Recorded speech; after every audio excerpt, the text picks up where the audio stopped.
That's right, welcome back to True Talk Chelsea. Today is the 13th of January, which means that we celebrate the birthday of a very renowned figure around Chelsea Football Club. No, I'm not talking about myself, even though it's my birthday today. I'm talking about the director of Chelsea Football Club, Marina Granovskaia, who's been labeled as the most powerful woman in world football by Times magazine. So, to begin with, I would like to ask you guys to subscribe to our channel if you're seeing our video on YouTube. And if you're listening to the podcast on Spotify, give us a follow for more top Chelsea content. So, as we know, we've been one of the most successful English clubs in the last decade.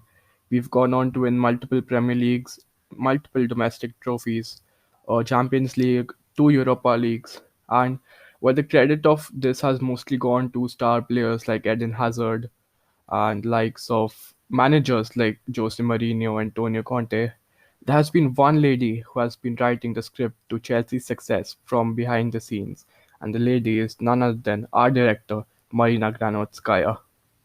As I said, today is the 13th of January, and Marina turns 46 today. And here's the story of how an ordinary Russian Canadian woman has impacted Chelsea so much and is now famously known as the Iron Lady and the most powerful woman in world football. Marina is an extremely private person and she likes to keep her work private. She has never even given a media interview, and maybe that is why her work is quite unknown to the footballing world.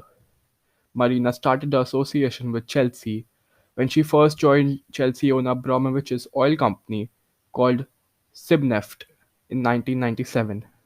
She moved to England in 2003 after Abramovich's takeover of Chelsea, and she took up a role in Roman's asset management firm called Millhouse Capital.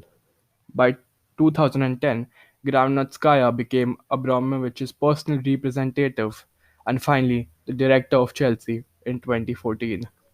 There can be a whole list made of her successes from behind the scenes, and I think in today's video we're just going to be taking a look at a few of them.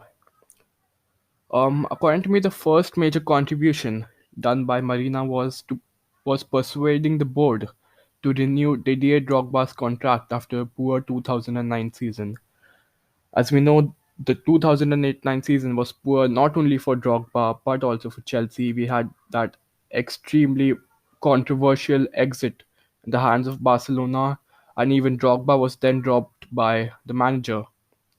And it was almost certain that Didier Drogba would leave Chelsea.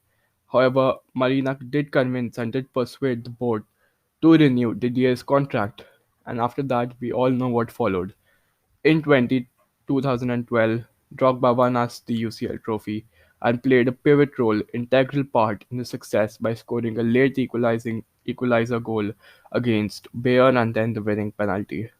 Would we have had won the UCL without Marina's persuasion to make Drogba sign another contract? I doubt so. So Marina also played a key role in establishing peace between Jose Mourinho and Roman Abramovich, which made the Portuguese manager return for a second stint with Chelsea, as we went on to lift the Premier League trophy again. Another key role, I think, is that she established a friendly relationship with Dutch side Vitesse Arnhem. This has highly benefited the academy graduates such as Mason Mount, who've received key first team minutes abroad before playing for the first team. Our current impressive prospect Armando Broa is currently at Vitesse too. Granovskaya also brokered the deal for Nike for 15 years, with the club receiving £60 million per season. Impressive, right? Well, this is not all. Despite all of these, arguably Marina's biggest achievement has been the bags of money the club has received from player sales. Chelsea, as we know, have been high spenders since many seasons now. We spent 222 million after our transfer ban and a lot of millions before it. Um, because of the fact that we spent so much, uh, football fans have often wondered, how do Chelsea escape the financial fair play restrictions imposed by UEFA? Well, the answer is very simple: the income from player sales. Since 2013, Chelsea have made an outrageous near about 400 million from selling players, and some of these sales have been simply outstanding. Let me give you an example.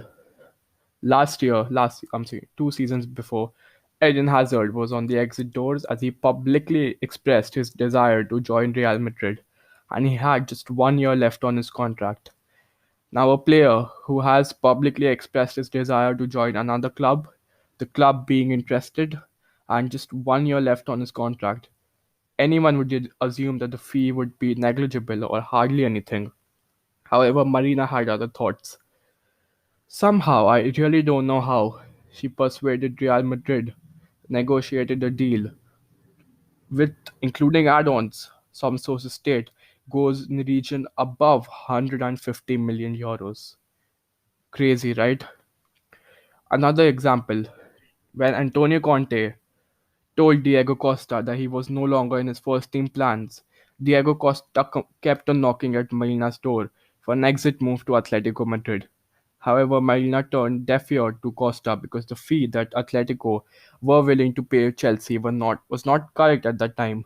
Atletico were aware that Costa wasn't treated well by his manager, and therefore they tried to take advantage of the situation in grabbing the Spanish forward for a cheap price. However, Marina did not let that happen.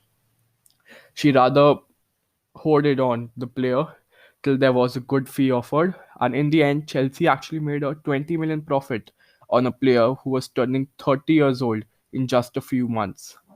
All this would not have been possible without one of the best transfer negotiators in world football, Marina Granovskaia.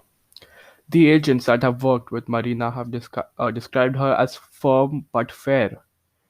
An executive of a rival club told The Athletic that I have been involved in 3 to 4 deals with Marina, and every time we have been involved, she has been good to her word. Every time I dealt with her, it was very straightforward, very businesslike, and very professional, and I cannot say that about everyone else in this business. Many people claim that journalists will not be even be able to recognize Marina's voice because of her private way of working, but this has not stopped her from becoming one of the best directors in football, and the Times has rightly labeled her as the most powerful woman in world football. This was it for today's video. It was just a short insight to the birthday woman today. A very key reason behind Chelsea's success, which is sometimes overlooked because she's not a player, she's not a manager. She's doing all of this from behind the scenes, and I really think we should be appreciating her for that. Definitely one of the best in the world. A woman who's made such a big impact on a game of men. With that, we come to the end of the video. Make sure you follow us, make sure you subscribe to this video, make sure you give it a like. And until next time, I'm Parash Modi signing off.